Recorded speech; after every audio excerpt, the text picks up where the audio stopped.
అదరగొట్టే కారం రంగు రుచి ఆచి కారం పొడి. ఉమ్మడి కడప జిల్లా రైల్వే కోడూరు ఎమ్మెల్యేగా ప్రాతినిధ్యం వహించేది జనసేనే అయినా పెత్తనం మాత్రం కూటమిలోని తెలుగుదేశం నాయకులదే అంటున్నారు.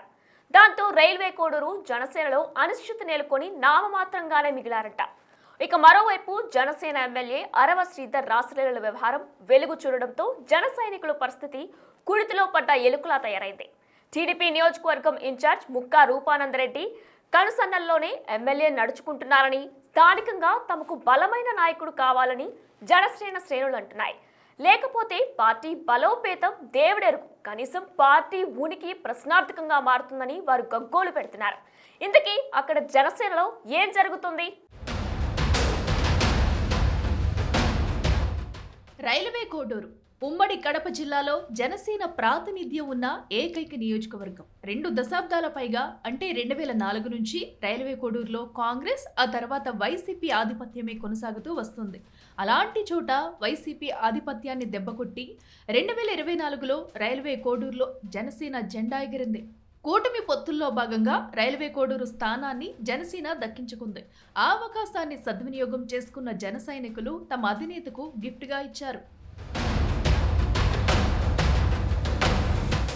కూటమి ప్రభుత్వం అధికారంలోకి వచ్చింది. తమ అధినేత పవన్ కళ్యాణ్ ఉప ముఖ్యమంత్రి హోదాలో ఉండటంతో ఇక మనకు తిరుగులేదని జన సైనికులు భావించారు. కానీ ఏడాదిన్నరలోనే రైల్వే కోడూరులో జనసేన పరిస్థితి తారుమారైందట. జనసేన నుంచి ఎమ్మెల్యేగా ఎన్నికైన అరవ శ్రీధర్ పార్టీ పతనానికి ముఖ్య కారకుడయ్యాడని పార్టీలో ఇప్పుడు పెను దుమారం రేగుతుందట. పేరుకే జనసేన ఎమ్మెల్యే అయిన పెత్తనం మాత్రం స్థానిక టీడీపీ ఇన్ఛార్జ్ ముక్కా రూపానందరెడ్డి కుటుంబానిదే అని జనసేనలోని ఒక వర్గం నేతలు తీవ్రంగా మదనపడుతున్నారట. 2024 ఎన్నికల ముందు వరకు రైల్వే కోడూరులో జనసేన పార్టీ తమ పార్టీ కార్యక్రమాలు చురుగ్గా నిర్వహించింది. కూటమి పొత్తులు కుదరడంతో రైల్వే కోడూరు టికెట్ జనసేనకు పక్కా అని ముందు నుంచే ప్రచారం సాగింది. మొదట్లో యనమల భాస్కర్ జనసేన అభ్యర్థిగా ఫోకస్ అయ్యారు. అనుకున్నట్లుగానే 2024 ఎన్నికల సమయానికి యనమల భాస్కర్కు టికెట్ కూడా ఖరారైంది. కానీ సీన్ ఒక్కసారిగా మారిపోయింది. అప్పటి వరకు రైల్వే కోడూరు వైసీపీలో కీలక నేతగా ఉన్న ముక్కా రూపానందరెడ్డి కుటుంబం టీడీపీ గూటికి చేరడంతో ముక్కా అనుచరుడు అరవ శ్రీధర్ తెరపైకి వచ్చారు. ముక్కావారిపల్లె సర్పంచ్గా ఉన్న అరవ శ్రీధర్కు జనసేన నుంచి టికెట్ ఖరారు కావడం, గెలుపొందడం చకచకా జరిగిపోయాయి. అక్కడే మొదలైందట అసలు ట్విస్ట్. ముక్కా అనుచరుడుగా ఉన్న అరవ శ్రీధర్ జనసేన మార్క్ పక్కన పెట్టి టీడీపీ నేతగా వ్యవహారాలు నడిపించడం మొదలుపెట్టారట. జన సైనికులను పక్కన పెట్టి ముక్కా అనుచరులకే పనులు, పదవులు కట్టబెడుతుండటంతో జనసేన ఉనికి క్రమంగా తగ్గుతూ వస్తుందట. ఆ క్రమంలో జనసేన అధినేత పవన్ కళ్యాణ్ రైల్వే కోడూరులో పార్టీ బలోపేతం దృష్టి సారించారు.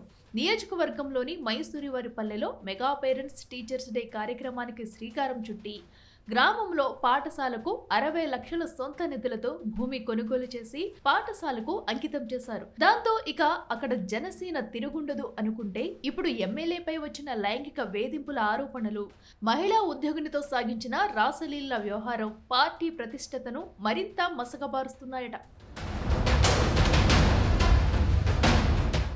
రైల్వే కోడూరు ఎమ్మెల్యే వ్యవహారాన్ని సీరియస్ గా తీసుకున్న జనసేనాని పూర్తి స్థాయిలో విచారణకు ఆదేశించి పార్టీ తరపున కమిటీ ఏర్పాటు చేసి క్షేత్రస్థాయిలో విచారించాక రైల్వే కోడూరులో జనసేన పార్టీ పరిస్థితిపై విస్తుగులిపే విషయాలు తెలిసాయట. అక్కడ పేరుకు జనసేన ఎమ్మెల్యే అయిన పెత్తనం పూర్తిగా టీడీపీదే కావడం, జన సైనికుల సమస్యలు చెప్పుకోవడానికి నాయకుడే లేడని కమిటీ ముందు స్పష్టమైందట. కనీసం పార్టీ తరపున కార్యక్రమాలు చేపడుతున్న దాఖలాలే లేవట. తమకు ఎలాంటి పని జరగాలన్నా టీడీపీ నేత తలుపు తట్టాల్సిందేనని జన సైనికులు కమిటీ ముందు వాపోయారట. పరిస్థితి ఇలాగే కొనసాగితే 2029 ఎన్నికల నాటికి పార్టీ పరిస్థితి మరింత దిగజారడం ఖాయమని కమిటీ సైతం అధినేతకు నివేదించిందట. మరి అధినేత పవన్ రైల్వే కోడూరు పరిస్థితిపై ఎలాంటి నిర్ణయం తీసుకుంటారో, భవిష్యత్తులో రైల్వే కోడూరులో జనసేన పార్టీని ఎలా బలోపేతం చేస్తారనేది జన సైనికుల్లో ఉత్కంఠ రేపుతుంది.